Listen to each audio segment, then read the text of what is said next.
In a surprising move, French politician Raphael Glucksmann has called for the return of the Statue of Liberty to France, citing concerns over the values that originally inspired its gifting. The statue, a symbol of freedom and democracy, was given to the United States by France in 1886 to commemorate the centennial of America's independence. However, Glucksmann believes that the United States no longer represents the principles for which the statue was intended. At a recent convention, Glucksmann addressed a group of supporters expressing frustration over America's current political stance. He criticized the U.S. for aligning with tyrants and for the controversial firing of scientists who advocated for freedom of research. Glucksmann emphasized that the statue, which was a gift from France, should be returned since its values no longer align with those of the U.S. Glucksmann emphasized that the statue, which was a gift from France, should be returned since its values no longer align with those of the United States. This call to action also comes in the wake of U.S. policies under President Donald Trump, particularly his cuts to federal research institutions, which have prompted Glucksmann to propose that France could offer a welcoming environment for displaced researchers. The deputy also criticized far-right movements in France, accusing them of supporting Trump and billionaire Elon Musk, both of whom have been advocates for cutting public spending. While Paris is home to a smaller replica of the Statue of Liberty, the debate over the original symbolism and its place in American society continues to stir strong emotions. Will the Statue of Liberty ever return to France? Only time will tell.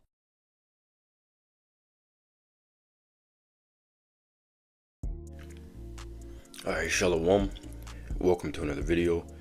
And as always, before I get started, I want to give all praise, all honor, and all glory unto Yahweh, Bahasham, Yahweh Shai, Bahasham, Rakhwadash, and next double honors to the head apostles / elder bishops of the Great Millstone who teach and who rule well. Peace, blessings, and safety to all you sincere Akim. Keep pushing, keep believing, and keep the faith, regardless of whether people hear or whether they forbear. Alright, so this is going to be a reaction, to the clip that I played in the introduction of this video, where, they were saying that the French want their statue back, the Statue of Liberty, okay? And what this is a sign and an omen of Revelation, the 17th chapter, okay? Revelation, the 17th chapter tells you that all the allies of Babylon the Great, which is America, prophetically will turn on her, okay? And we're seeing the beginning stages of it. All right, it has been accelerated ever since President Trump has taken office, okay, back in February. All right, so that's the topic we're going to dive right into. And Yahweh Ratchazah, meaning Heavenly Father's will, is edifying to the elect. All right, so I'm going to start off here in the book of Obadiah, chapter 1. All right, okay, verse 1, it reads, "The vision of Obadiah, thus saith Yahweh Bashmi Yahushai concerning Edom. We have heard a rumor from the Lord, an ambassador is sent among the heathen. Arise ye, and let us rise up against her in battle." Okay, so that's how the people are going to feel in the end. They're going to want to rise up against America in battle. All right, it says, "Behold, I have made thee small among the heathen. Thou art greatly despised. The pride of thine heart hath deceived thee, thou that dwellest in the clefts of the rock, whose habitation is high. That saith in his heart, who shall bring me down to the ground?" Okay, and that's Esau Edom's mindset.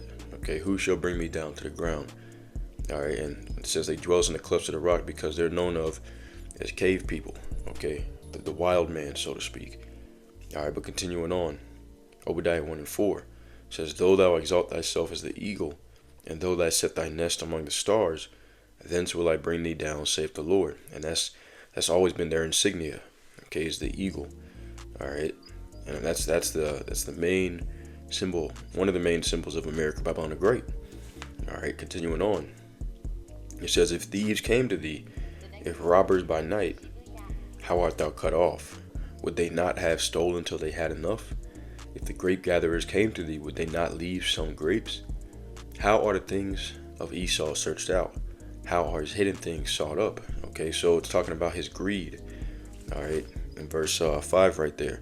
Okay, if thieves came through, would they not only take what they need? Okay, but Esau wants to take everything. Okay, and his greed is ultimately what's going to lead to his downfall and his destruction. Okay, how are his things sought up? How is Esau being revealed? Well, it tells you in 2 Thessalonians, the 2nd chapter, that the wicked will be revealed by the spirit of the Lord's mouth and destroyed by the brightness of his coming. All right, so he's being revealed through the power and spirit of Yahweh Shem Shai and through the mouths of the prophets. All right, here's the point in verse 7. It says, all the men of thy confederacy have brought thee even to the border. Okay, and you go to Psalms 83rd chapter, it talks about the confederacy of the heathen nations against the sons of Jacob. All right, so now this confederacy, which means this alliance, is being broken up. All right, it says, the men that were at peace with thee have deceived thee and prevailed against thee. They that eat thy bread have laid a wound under thee, and there is none understanding in him. Okay, and the reason why it says that is because, all right, once again, this is an alliance between all the heathens, all right, against Jacob.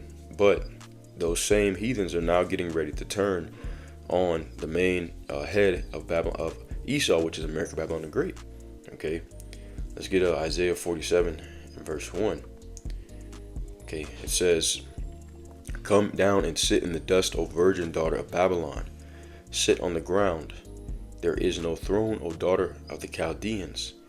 For thou shalt no more be called tender and delicate. Okay, this title is the virgin daughter of Babylon. It's not Babylon itself. Okay, this is spiritual Babylon. Okay, this is Babylon reborn, the land of confusion. Okay, all right, the chief of nations. All right, it says once again, for thou shalt no more be called tender and delicate. So the nations aren't looking at America as that sweet and desired, beautiful woman anymore. Okay, now they're looking at America Babylon the Great as filthy. Okay, as a place of darkness, as a place of evil. All right, and they're sick of it, and they're getting ready to rise up against it. Okay, they're not in league with Babylon the Great anymore as they once were. Okay, the book of Job, chapter 10, and verse here it is, verse 22.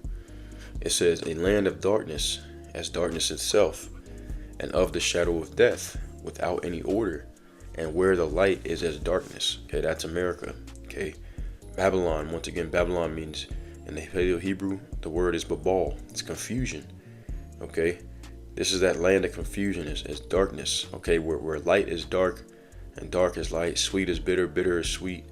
Everything is completely upside down. Okay, everything's upside down, twisted, and perverse. Okay, and the nations are sick of it. All right, they're starting to see this place. All right, and the people that run the society for what it really is. All right, this is Habakkuk 2:16. It says, thou art filled with shame for glory. It says, drink thou also, and let thy foreskin be uncovered.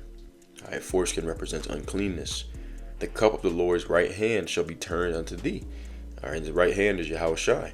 Okay, with Yahweh Shai, okay, one of his he's known of as angel of death. Okay, and he has Yahweh Shai has the keys of hell and of death, according to Revelation, the book of Revelation. I can't remember exactly which chapter. All right, but he has the keys of destruction. Okay, he's the one that, has written this movie out, decide who gets destroyed, what nation prospers. It all comes from the Lord. Okay, and he has written into this movie script that America Babylon the Great would be destroyed with a great destruction, and that it would happen through its allies turning on it. And we're literally seeing this play out. Okay, let's get Nahum chapter 3 verse 5. Okay, another title for Babylon the Great is spiritual Nineveh. Nineveh was the land of captivity, okay, for the northern kingdom, all right, of the Israelites. This is spiritual Nineveh, okay, the land of captivity for the northern kingdom. Okay, it says, behold, I am against thee, saith Yahweh Ba'ashem Shai, power of hosts, and I will discover thy skirts upon thy face, and I will shew the nations thy nakedness, and the kingdoms thy shame. Okay, and this is really going into America. All right. Okay, continuing on. Verse 6 says, and I will cast abominable filth upon thee, and make thee vile, and will set thee as a gazing stock. Okay, a gazing stock would be, people looking at you like yeah, sick, like you're crazy. Okay, that's how people are looking at Babylon the Great. All right, where it was once a place that was highly revered. Okay, known as tender and delicate, the land of milk and honey, so to speak. Now, okay, the whole world is looking at America as a laughing stock. Okay, and they're looking at Esau, with hatred. Okay, whereas at one time Esau was looked at as the pinnacle of morality, the pinnacle of righteousness. All right, because he had deceived, he had covered the eyes over the nations, right? But that the Lord said in Isaiah 25:7 that he would remove that covering cast, and that's what's happening. Okay, this is Revelation 17. This is the prophecy that everything leads up to. Okay, Revelation 17:1. I'm gonna read on down to 5. It says, "And there came one of these 7 angels which had the 7 vials, and talked with me, saying unto me, Come hither, and I will show unto thee the judgment of the great whore that sitteth upon many waters, with whom the kings of the earth have committed fornication, and the inhabitants of the earth have been made drunk with the wine of her fornication. So he carried me away in the spirit into the wilderness, and I saw a woman sit upon a scarlet-colored beast, full of names of blasphemy, having 7 heads and 10 horns." Okay, and the scarlet represents royalty, luxury. Okay, all right. So the scarlet-colored beast. All right. Also, red. I believe, if I'm not mistaken, red is a color of war. Okay, which America, Babylon the Great, which is America is not the beast, but it is the woman that rides on top of the beast. All right, the West has taken over the earth pretty much through war, through bloodshed. Okay, but we'll continue on. It says, verse 4, "And the woman was arrayed in purple and scarlet color, and decked with gold and precious stones and pearls, having a golden cup in her hand, full of abominations and filthiness of her fornication." That woman is talking about America. The beast represents NATO and the EU. Okay, the European power structure. All right. So, and you're gonna need to remember this when we finish out this chapter. All right, continuing on, and just to also say that when it says decked with gold and precious stones and pearls, all right, that's going into once again the luxury. Okay, this place being known of as the land of milk and honey. You know, you come to America to get rich. All right. All right, continuing on, it says, verse 5, "And upon her head was a name written, Mystery Babylon the Great, the mother of harlots and abominations of the earth." Okay, so that mystery Babylon is not a mystery. It's talking about America.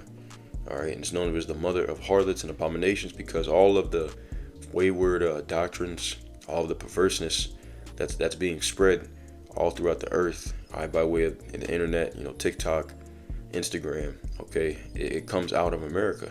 All right, all the filth, all right, of this world, pretty much, you know, that destroys people on a moral sense. All right, it's coming out of mostly out of America and from Americans. All right, so let's skip down. Okay, to verse 12. It says, "And the 10 horns which thou sawest are 10 kings, which have received no kingdom as yet, but receive power as kings 1 hour with the beast." All right, so okay, these 10 horns is talking about the EU nations. All right, and they don't have their own, you know, strong kingdom, but okay, they've received power because they're tied to the EU. Okay, nations like Netherlands, all right, the Dutch, okay, which are the same thing, but some of the smaller European nations that are with the EU, they receive power because of their alliances. Okay, that's what it's talking about. All right, which it says, verse 13, "These have one mind and shall give their power and strength unto the beast."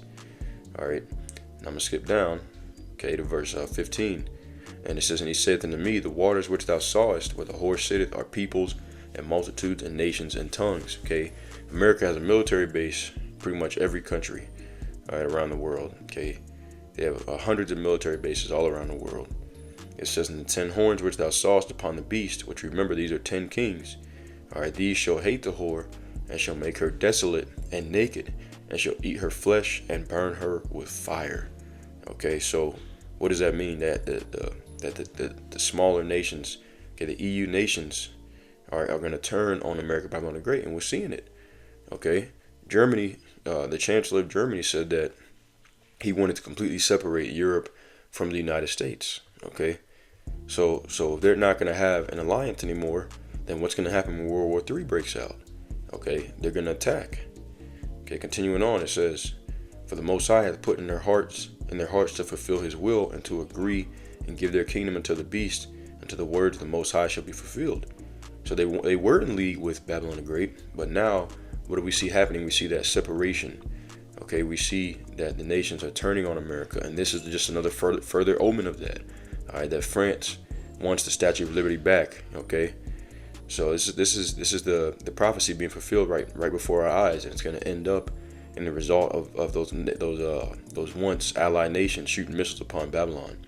Okay, and it says, and the woman which thou sawest is that great city which reigneth over the kings of the earth. Okay, and that's talking about America. All right, so once again, we're one step closer. Okay, the Lord is speeding up the time. The prophecies are fastly approaching.